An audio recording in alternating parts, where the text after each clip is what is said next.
네, 안녕하세요. 네, 오늘 저희가 함께 파헤쳐볼 주제는요. 바로 웨이스트 매니지먼트, 티코로는 WM이죠.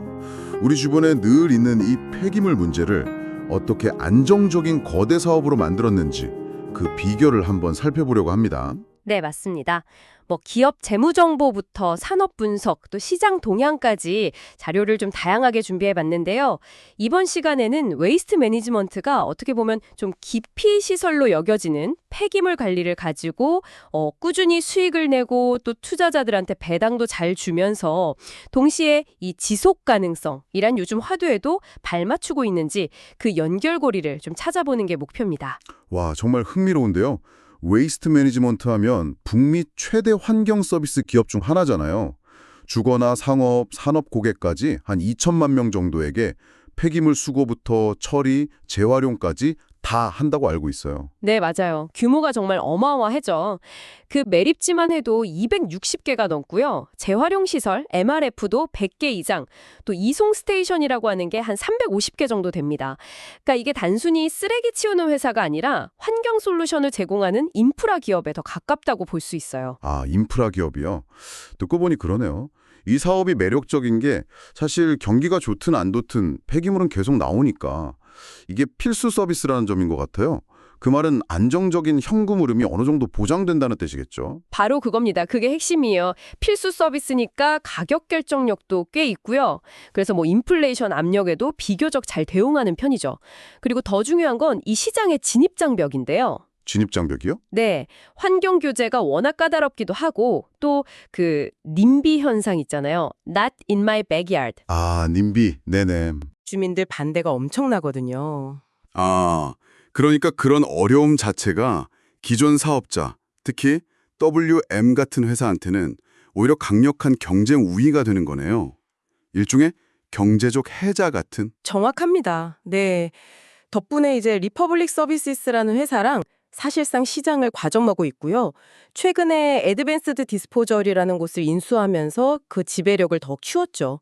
이런 안정적인 구조가 재무지표에도 그대로 나타납니다. 재무지표 좀 볼까요? 시가총액이 보니까 900억 달러가 훌쩍 넘네요. 와.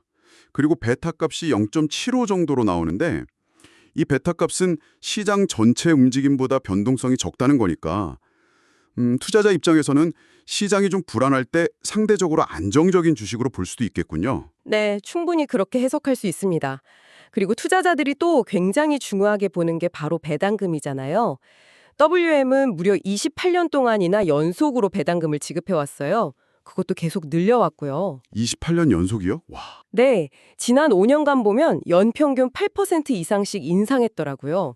그리고 배당 성향, 그러니까 순이 이익 중에서 배당금으로 나가는 비율이 한 44% 정도 되는데 이건 벌어들인 돈의 절반도 안 되게 배당으로 주고 나머지는 재투자나 미래 성장을 위해 쓸 여력이 충분하다 이렇게 볼 수 있는 거죠. 28년 연속 배당이라니 진짜 대단하네요. 근데 단순히 이렇게 안정적인 사업에만 머무르는 게 아니라 혁신에도 꽤 신경 쓴다는 점이 좀 인상 깊었어요. 예를 들면 매립지에서 나오는 가스, LFG라고 하죠. 그걸 모아서 트럭 연료로 쓴다든지 아니면 폐쇄된 매립지를 태양광 발전 부지로 활용한다든지요. 맞습니다. 폐기물을 그냥 땅에 묻는 데서 끝나는 게 아니라 그걸 다시 에너지원으로 쓰려는 시도죠. 어제 버린 쓰레기가 내일 트럭을 굴리는 연료가 될 수도 있는 뭐랄까 작은 순환 고리를 만드는 셈이에요. 또 그 아방가르드 이노베이티브라는 회사에 지분 투자한 것처럼 소비 후에 나오는 플라스틱 재활용 기술 확보에도 꽤 적극적입니다. 이런 움직임은 폐기물 관리 산업 전체의 트렌드, 그러니까 순환 경제나 아니면 AI를 활용한 자동 선별 같은 기술 도입 흐름과도 딱 맞아떨어지는 부분이고요. 여기서 또 흥미로운 사실 하나. 빌 앤 멜린다 게이츠 재단이 WM 주식을 상당히 많이 가지고 있다면서요? 아, 네네, 맞아요. 버크셔 해서웨이 다음으로 비중이 크다고 하던데 이제 단순 투자를 넘어서 이 회사의 어떤 장기적인 안정성이나 사회적 역할까지 좀 보고 들어간 걸까요? 충분히 그렇게 볼 여지가 있죠. 단순히 재무적인 안정성뿐만 아니라 요즘 강조되는 ESG, 즉 환경, 사회, 지배구조 측면에서의 가치도 높게 평가했을 가능성이 큽니다. 물론 WM이라고 해서 과제가 없는 건 아닙니다. 환경 규제는 앞으로 점점 더 강화될 거고요. 그렇죠. 또 재활용 효율을 떨어뜨리는 그 오염 문제도 생각보다 심각해요. 어떤 자료 보니까 수거된 폐지 중 30% 이상이 오염 때문에 재활용이 어렵다고 하더라고요. 이건 다 비용 문제랑 직결되거든요. 아, 30%나요? 생각보다 심각하네요. 네. 그리고 에너지나 운송비 같은 운영 비용 상승 압박도 계속 있을 거고요. 자, 정리를 좀 해보면요.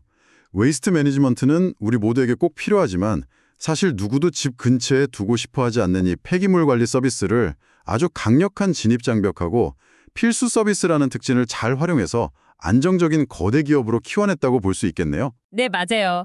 그러면서 꾸준한 배당으로 투자자들한테 보답도 하고 동시에 기술 혁신이나 지속 가능성 같은 미래 가치에도 계속 투자하고 있는 거죠. 안정적인 기반 위에서 계속 다음 단계를 준비하는 모습이네요. 네, 그런 셈이죠. 자, 그럼 마지막으로 여러분께 질문 하나 던지면서 오늘 이야기를 마무리할까 합니다. 앞으로 순환경제나 자원 고갈 문제가 점점 더 중요해질 텐데요.